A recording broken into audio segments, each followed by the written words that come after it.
Aşgabatda Garaşsyzlyk bayramy münasibetli geçirilen at çapyşykda bir atyň ýykylanlygy we baş bayraga çäklendirme girizilenligi ma'lum boldy. Azatlyk radiosy 28 sentýabrda Aşgabatda geçirilen at çapyşykda ýüze çykan bu ýagdaýlaryň käbir jikme-jiklerini anyklady.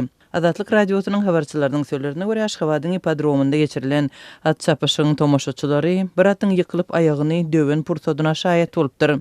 28 sentýabrda Garaşsyzlyk bayramy münasibetli ipodromda at çapyşyk geçirildi. Tribunalara studentler alyp bardylar.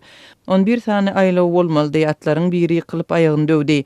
Ony aýaga galdyrjak bolup köpçüligiň gözüniň alynda urup başladylar. Netijede ikinji aýagyny döwdiler. Soň awtologly alyp gitmeli boldular. Şonuň üçin diňe 10 aýlaw boldy diýip habarçymyz şaýatlara salgylanyp habar berýär.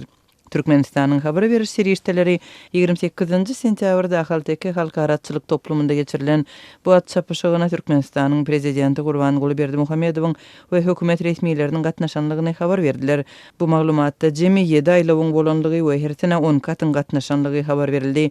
At çapyşygyň gidişinde atyň aýagyny döwmegine degişli waka ne döwlet mediasy ne de türkmen resmiýetleri tarapyndan agdaldy. Azatlyk radiosy ipodromyň administrasiýasyndan kommentariýa alyp bilmedi. Şol bir wagtda şäher ipodromynyň işgärleri atyň ýykylanlygyny tasdikladylar. Azatlyk radiosynyň habarçysynyň sözlerine görä bayramçylyk at çapyşygynda nerese janawara görkezdilen rehimsizlik pursatdan başga da 15.000 Amerikan dollary möçberindäki esasy bayraga degişli garaşylmadyk ýagdaý hem ýüze çykypdyr.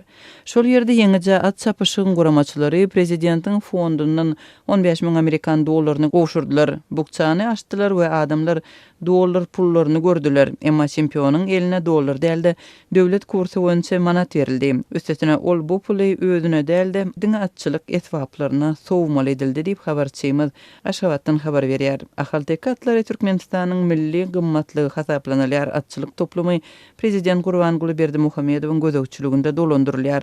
Hem atşynat hem de seyit hökmünde çykyş edýän prezident Berdimuhammedow geçmişde at çapyşyklaryna çapyksuwar hökmünde ençimege gatnaşypdy. 2013-nji ýylyň aprel aýynda at çapyşyga gatnaşan Berdimuhammedow attan ýykylyp düşmegine garamazdan 11 million dollar möçberdäki bayrakly bu ýaraşyň ýeňijisi diýilip eglan edilipdi. 2017-nji ýylyň aprel aýynda prezident Berdimuhammedow ýene-de at çapyşyga çapyksuwar hökmünde gatnaşdy we ýeňiji bolup baş bayraga awtologa eý boldy. Prezidentiň şonda şol bayragy atçylaryň zerurlyklary üçin peşkeş berenligi resmi mediada habar berildi.